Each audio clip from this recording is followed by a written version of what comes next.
They should have frozen to death. During Scandinavian winters, temperatures could drop to -40°C.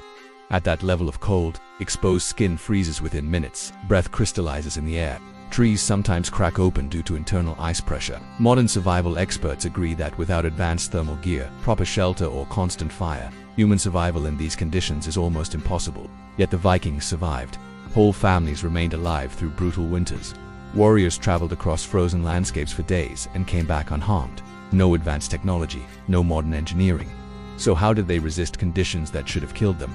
For centuries, historians explained it as pure toughness, but recent archaeological discoveries suggest something more complex.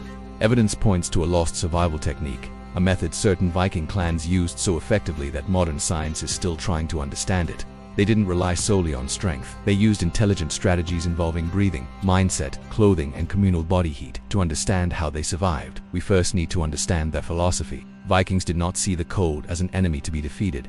They saw it as a force that must be accepted.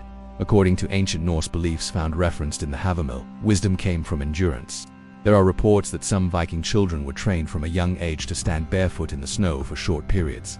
The goal was not punishment, but control of breathing and heartbeat. They believed that if you panic, you freeze. If you stay calm, you survive. Modern studies link this practice to meditative thermoregulation seen in certain monks. Vikings may have discovered it long before.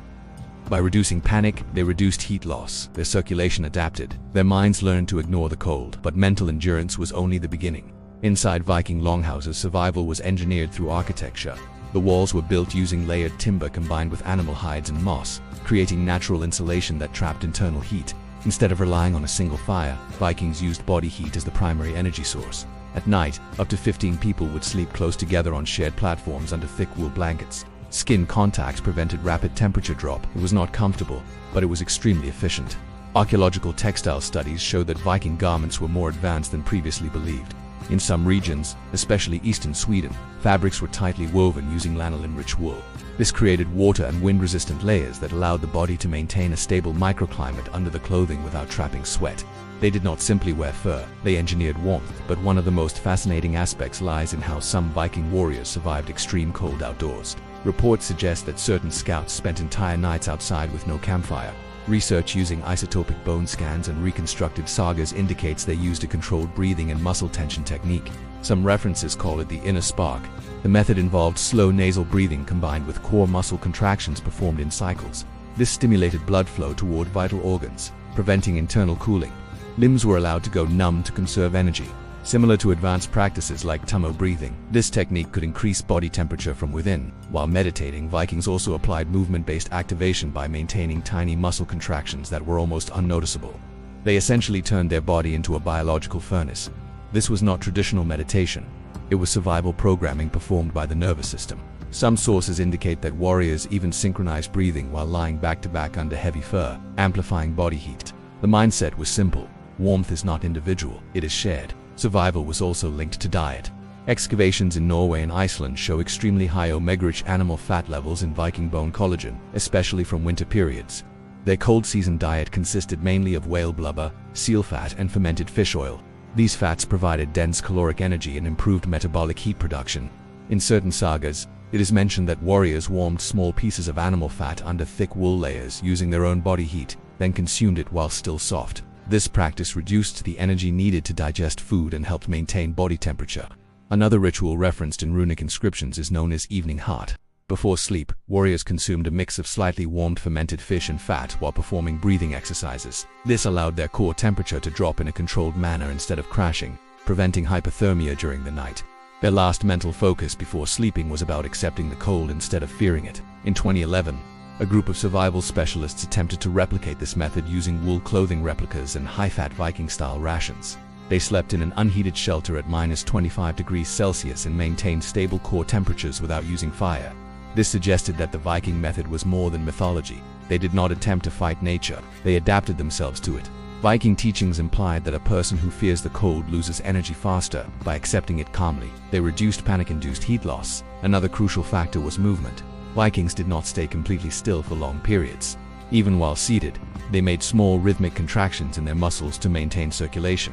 These micro-movements kept their bodies active without wasting energy. It was a scientifically efficient system created from practical observation. Instead of opposing extreme conditions, they learned to exist within them. During long expeditions, Vikings adapted their movement strategies based on environmental shifts. They rarely marched continuously in freezing conditions. Instead, they used segmented travel patterns. After a period of walking, they paused briefly to perform controlled breathing and muscle activation routines rather than huddling passively. This kept their core temperature stable. They also avoided sweating because moisture trapped under clothing could rapidly cool and become fatal. Rather than pushing through exhaustion, they altered pace whenever they felt overheating, making them more efficient than other ancient civilizations in polar environments. Their cold weather clothing also played a vital role. Coats were often layered using wool closest to the skin, fur on the outside, and moss or linen in between. This layering design created air pockets that reduced heat loss while allowing vapor to escape.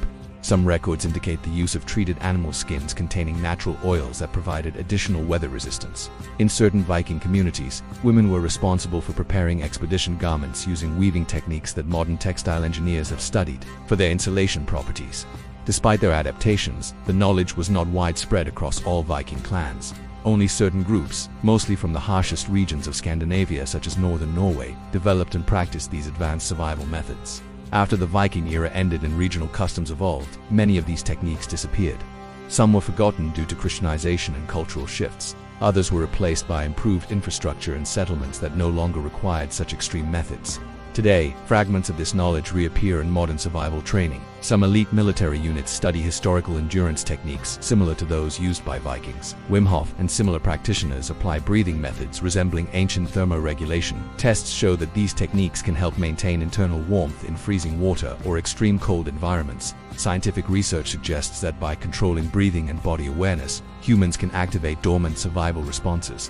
What was once considered mystical is now being tested experimentally. The Viking example shows that survival is not only physical strength but also psychological adaptation. The Viking approach to extreme cold reveals a survival concept based on harmony rather than resistance.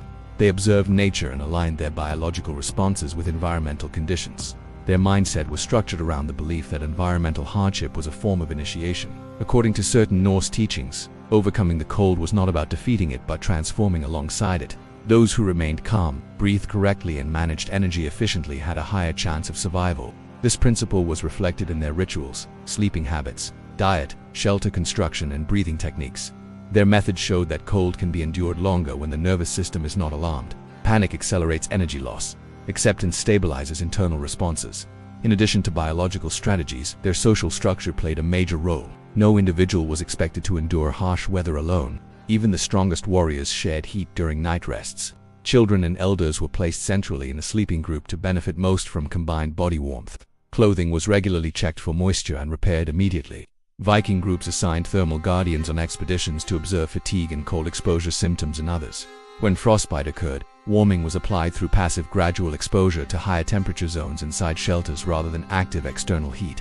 This prevented shock reactions. The decline of these practices began as settlements evolved and insulation technologies improved. The introduction of permanent fireplaces, architectural advancements, and population movement from harsher zones reduced the need for primitive survival engineering. Cultural traditions changed, and many teachings were left behind. Today, researchers reconsider these methods due to increasing interest in extreme climate exposure and natural resilience building. The Viking example demonstrates that survival in extreme cold is possible through correct breathing patterns, metabolic preparation, communal support, and insulation planning.